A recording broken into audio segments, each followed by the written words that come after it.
Joseph Addison. Joseph Addison was famous in his own time as a poet and as the author of a tragedy, Cato. But of his verse, little is remembered today, except a few hymns. He was poor and unrecognized, but rose suddenly to fame by a poem called The Campaign. His more enduring reputation rests on his work as an essayist. He will always be best known for his essays in the Tatler and the Spectator. In these journals, he cooperated with his friend and admirer Richard Still. Still started the Tatler edition, became a contributor, and considerably improved the prospects of the periodical. The Tatler was, however, replaced by the Spectator. Edition was the most brilliant and inventive of all the contributors. Again, Edition assisted still with the Guardian, which still began. Addison totally wrote 400 essays, which are of merely uniform length, of almost unvarying excellence of style, and of wide diversity of subject.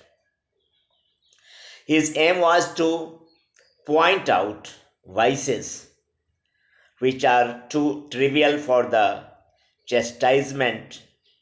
Deeper themes were handled in a popular fashion: immorality, jealousy, prayer, death, and drunkenness. Politics were touched, but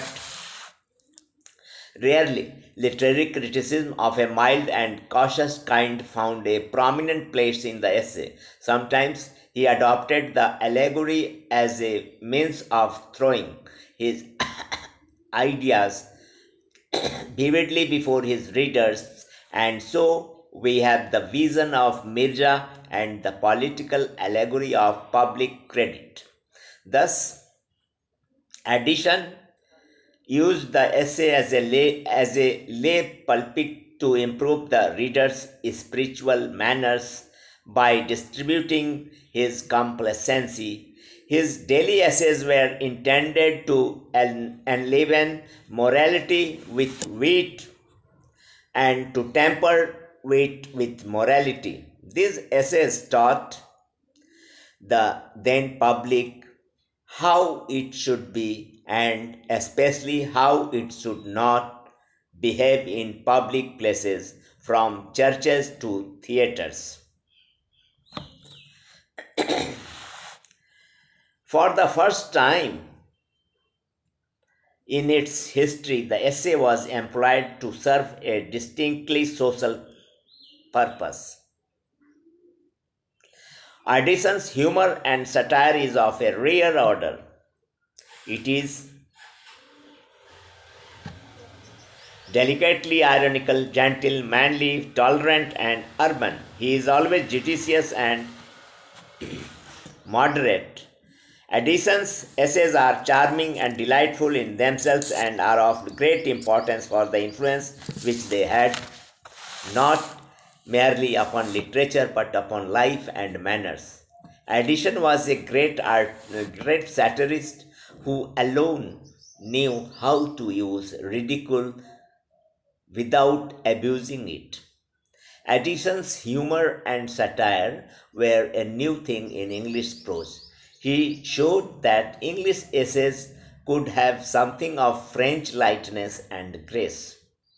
His prose style has that nameless urbanity in which we recognize the perfection of manner, courteous but not courtier like, so dignified yet kindly, so easy yet high bred.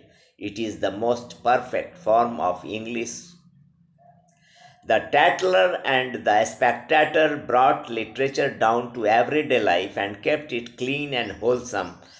There is no trace of malice in Addison's genial humor. Addison's prose remained for over a century the model for most writers.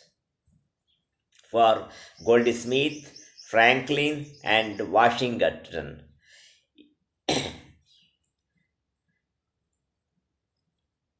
Dr. Johnson's comment on Addison's prose still holds good.